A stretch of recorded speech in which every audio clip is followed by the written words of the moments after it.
You didn't collapse, you just quietly stopped being okay, and nobody noticed because you never stopped functioning. Think about the last time someone asked how you were doing, and you noticed they didn't actually wait for the answer. Now think about the last time someone asked, and you gave them the real one. If you're a Xennial, born between 1976 and 1985, there's a reasonable chance you can't remember either moment clearly. Not because nobody cares about you, but because somewhere along the way you stopped being a person people checked on and became a person people relied on. Those are two completely different things. And the distance between them is where your burnout lives. Not the burnout that announces itself, the other kind, the kind that never once asked for your permission. Psychologists have a term for the specific state many Xennials are currently living in. It's called shadow functioning. It's when the pilot light of your internal world has quietly gone out, but the machinery of your external life is still running at full capacity. You're still showing up, still producing, still the most reliable person in the room. The shadow is invisible precisely because the function never stopped. Pat Hutchison described it with one line that I haven't been able to forget. I'm always tired, but I always produce. That's shadow functioning, and it's why nobody noticed. Here's something that research in stress physiology has documented, but almost nobody talks about in plain language. When your body is under sustained chronic low-grade pressure, not crisis pressure, but the permanent background hum of being responsible for too many things across too many years, something specific happens to your cortisol response. Your brain, which was built to treat stress as an alarm, eventually stops ringing the alarm. Not because the stress is gone, but because it's been there so long that your nervous system has recategorized it as the baseline, as normal, as just how life feels. This is called cortisol habituation. And for Xennials, it's operating at a level that most people in your life, including you, have completely missed. You stopped noticing you were burned out because burned out stopped feeling different from everything else. The exhaustion became the water you swim in. And because you kept swimming, kept producing, kept answering, kept showing up, nobody around you thought to throw a rope. At Blue Boots put it in 2 words in the comments that stopped me completely. Soul tired. Not body tired, not task tired, soul tired. That's cortisol habituation in lived language. Your system stopped flagging the emergency, but the emergency didn't stop. Sociologist Arlie Hochschild spent years studying what she called the second shift, the domestic labor that people carry after paid work ends. But there's a third shift that her research only began to touch, and it's the one that Xennials are running on every single day. It's the invisible cognitive labor of anticipating what everyone around you needs before they know they need it. It's not just doing the tasks, it's pre-processing the tasks, running background simulations of what your parent will struggle with this week, what your kid will need help with tomorrow, what's about to fall apart at work if you don't intervene now. Psychologist Sophie Leroy calls the mechanism behind this attentional residue, the documented phenomenon where your attention never fully moves on from a previous task, because part of your mind is still managing it.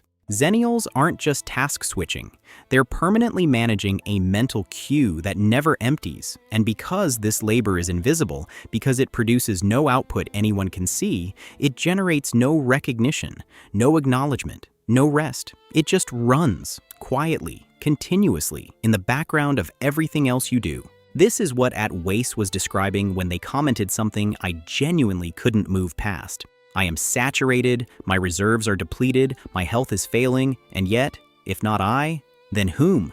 That question isn't martyrdom. It's what happens when a generation internalizes responsibility so completely that stepping back feels structurally impossible. Not emotionally weak, structurally impossible. Like removing a load-bearing wall. There's a concept in identity psychology called role engulfment, studied extensively by sociologist Peggy Thoits. It describes what happens when one role identity, caregiver, fixer, the responsible one, expands until it crowds out every other identity you hold. You used to be more than this. You had a version of yourself that existed before you became everyone's first call, before you became the person who absorbs the anxiety of the people around you, so they don't have to feel it as sharply. That version of you is still in there. But role engulfment means you've lost reliable access to it, because the functional presentation of distress The psychological term for looking completely fine while something essential is depleting is so practiced, so automatic, that even you sometimes forget it's a performance. You're not performing for other people anymore. You're performing for yourself.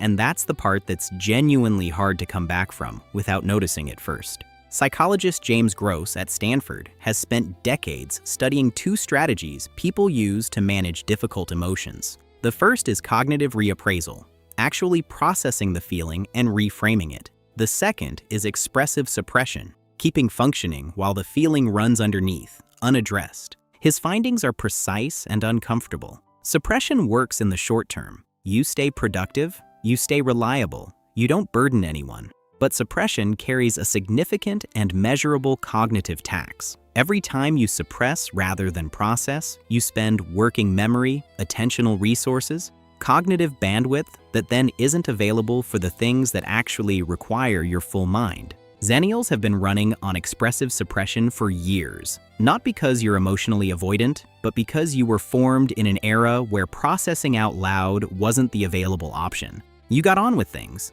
You figured it out. The language for "I need to stop and actually feel" this simply wasn't part of the toolkit. The cost has been accumulating the entire time, silently, in a ledger nobody gave you access to. Here's the thing about being the person who understands both worlds, the analog one you were formed in and the digital one you've had to master, that nobody frames correctly.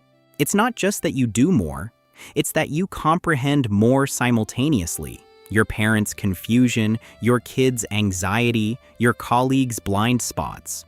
You don't just observe these things, you metabolize them.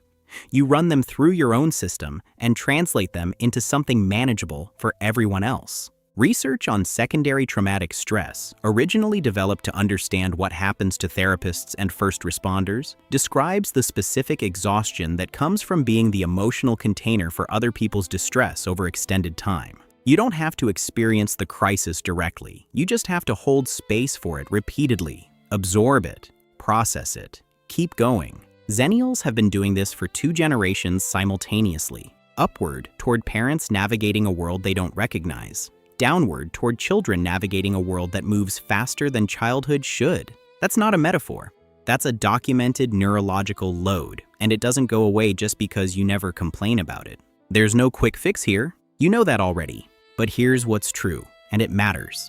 Burnout that goes unnamed stays invisible to you and everyone around you.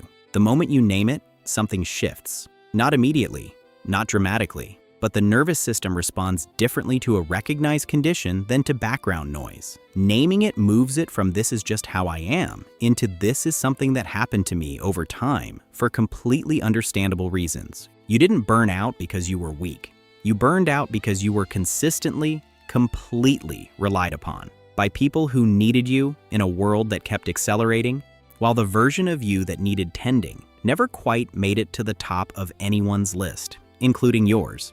At Wace's question, "If not I, then whom?" deserves an answer it has never been given. Sometimes the answer is someone else, or no one right now, or it waits. You are allowed to be the person something waits for. You are allowed to step out of shadow functioning and back into yourself.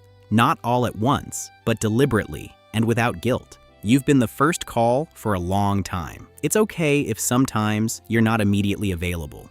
Take a breath, and as always, please know you matter.